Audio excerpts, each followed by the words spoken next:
You know, you think about places where you generally feel pretty safe. Your home, maybe, a busy street, maybe even the gym. Right, a place focused on health, well-being.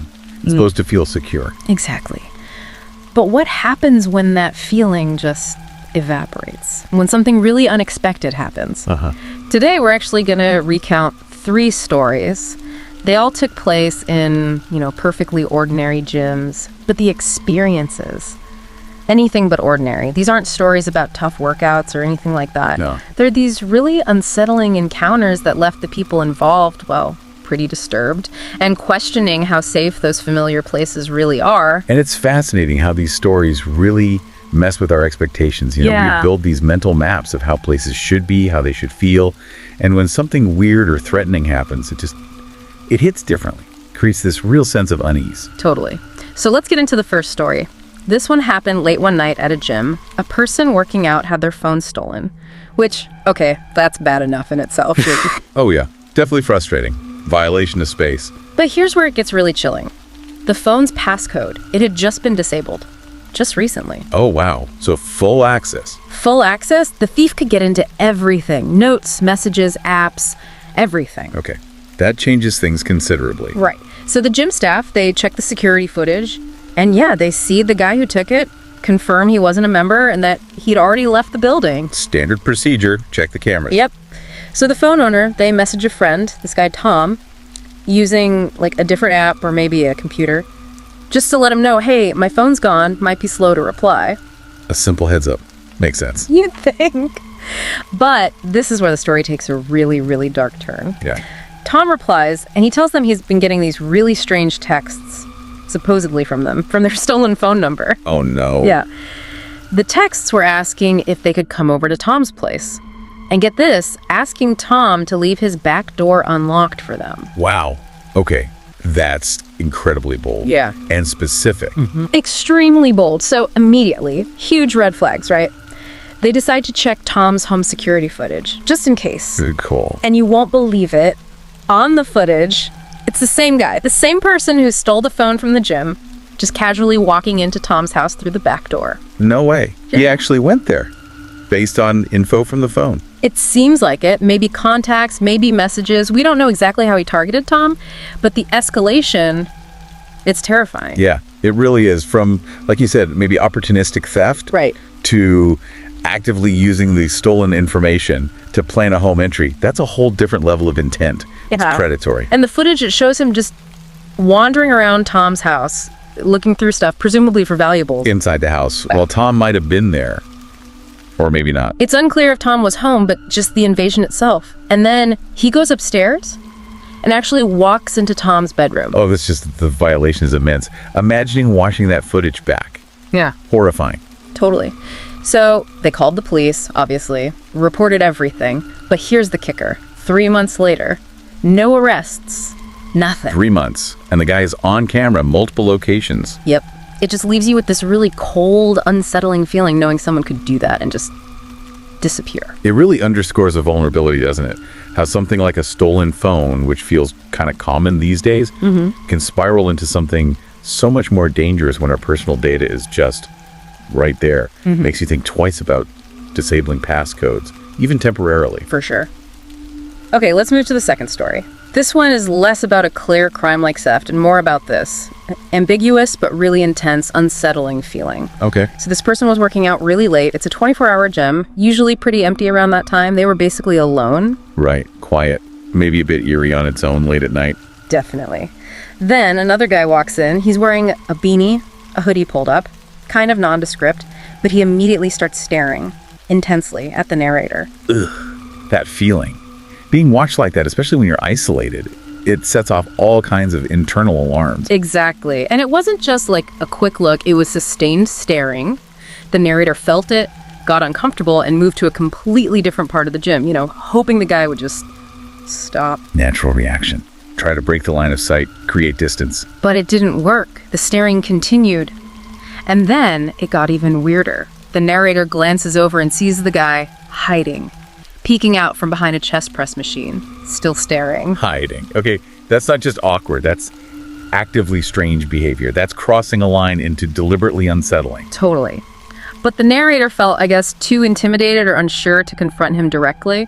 So they went up to the front desk where there was one employee working. They explained what was happening. This guy's staring at me. He was hiding. Right. Reporting it seems like the sensible thing to do. Yeah, but the employee, they checked, looked around the main floor, didn't see the man right away. And they seemed a bit reluctant, maybe dismissive, like they didn't quite believe how serious or weird it was. That can happen, unfortunately. Without seeing it directly, maybe they thought it was an overreaction. Still not ideal for the person feeling threatened. Not ideal at all. So the employee and the narrator go back together to the area where the guy was last seen hiding. And of course, he's gone. Vanished. Figures. Just makes the narrator feel maybe a bit foolish, even though the experience was real for them. Exactly. But this is where it gets genuinely frightening. The narrator decides, okay, I'm getting out of here. They leave the gym, walk out to the parking lot towards their car. Okay. And as they're getting close to the car, they hear it. Someone running fast towards them out of the darkness. So a heart-stopping moment. Absolutely. And it's him. The same guy. Beanie, hoodie, everything. He runs right up to the car as the narrator's getting in, or maybe just got in. No. Yes. And he tries to open the car door. He actually tried to get in. Tried the handle. Then, as the narrator slams the locks and starts to pull away, he starts kicking the car door. Oh. Kicking the window. Aggressively. Whoa. Okay, so this went from creepy staring to outright physical aggression. Yeah. That's terrifying. Terrifying. The narrator, understandably, just floors it, gets out of there as fast as possible. But here's another unsettling part. They were so shaken up, they just drove straight home. Okay, fight or flight kicked in. Escape mode. Totally. But they didn't call the police. And they didn't circle back or call the gym to warn the employee who is now alone in there with this guy potentially still lurking around. Yeah, you can understand the fear driving the decision to just get away. But it does leave that lingering worry about the employee left behind. It does. It's easy to judge in hindsight, but in that moment of panic, still it adds another layer of unease to the whole thing. Definitely. The escalation is the key there. From passive but unnerving behavior to active physical aggression. Yeah. It shows how quickly these things can change. Yeah, it really does. Okay, our third and final story. This one comes from a night shift employee at a 24-hour fitness center in New Jersey. The graveyard shift. Often quiet, but sometimes not. Exactly. They were used to it being pretty uneventful, Empty treadmills, maybe one or two regulars. On this particular night, there was only one patron in the entire place. A man, just pacing, kind of aimlessly walking around the gym floor. Okay. A little odd, maybe, but not necessarily threatening on its own. Right. Until suddenly, without any warning, boom, the power goes out. Complete blackout. Whoa. Everything goes dark. The music stops. The machines go silent. Yeah. Just total darkness and silence in this big gym. Okay. That would be immediately disorienting. And pretty creepy, especially with only one other unknown person somewhere in the dark. Very creepy. So the employee, our narrator, starts calling out, "Hello, sir, are you okay?" Trying to find the patron in the pitch black, but no answer, just silence. No response at all. Nothing. So the employee heads towards the back, feeling their way along the walls, to the storage room where the circuit breakers are. Tries to reset them. No luck. Power stays off. Okay, so they're stuck in the dark. Stuck in the dark. Now they have to find this patron, make sure he's all right, maybe dine him out. So the employee starts searching the gym more thoroughly. Calling out again. Still nothing. They even check the men's room.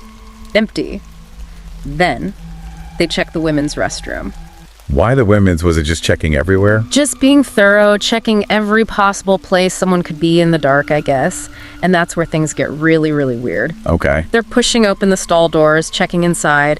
And from one of the locked stalls, they hear breathing. Breathing, like heavy breathing. Just odd breathing sounds. Unmistakably, someone in there. In the dark. In the women's restroom. Oh, that is deeply unsettling. Someone hiding in a stall in the dark, no. Right. The employee looks down and sees two legs under the stall door. Just standing there. Okay, confirm someone's definitely in there. Hiding. Silently. Exactly. The employee is understandably completely freaked out. They don't try to open the door, don't say anything else. They just turn and run. Straight back to the front desk. Can't blame them. That's pure nightmare fuel. Totally. So they get to the front desk, grab the phone, call the police, report the power outage, and crucially, report suspicious person hiding in the women's restroom. Okay, good. Getting help. Yeah. But while they're on the phone, waiting for the police, they hear a noise from the main gym floor. A loud metallic sound.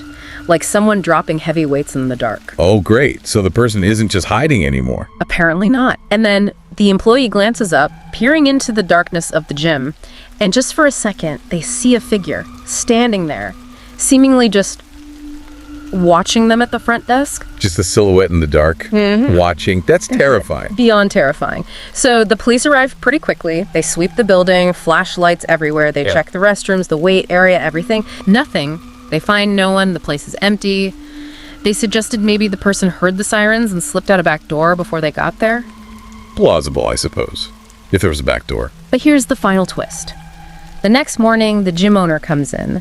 They review the security footage from before the power outage. Trying to get a look at this pacing patron, right? Makes sense. See who it was? There's no record of him. The cameras show the employee, they show the gym floor, but there is no footage of this man, the only supposed patron, ever entering the gym or pacing around. Nothing. Wait, what? He wasn't on the camera at all before the power went out. Not according to the owner. The employee insisted someone was there. They heard him, they saw the legs, they heard the weights, they saw the figure. But the cameras showed nothing. So, what happened? Was it someone who somehow evaded the cameras completely? Yeah. Or Yeah. something else? That leaves so many creepy questions unanswered. Exactly. It's this lingering mystery. The lack of evidence versus the employee's very real, very terrifying experience in the dark. It just hangs there, very unsettling. Wow. Yeah, that one is particularly strange. The lack of any corroboration, despite such specific details. It really amplifies the unease. So yeah, 3 very different stories, right? But they all share this common thread. Taking a place we think of as normal, safe, maybe even boring, The gym? and turning it into the setting for something genuinely disturbing. Frightening, even. It's a potent reminder, isn't it?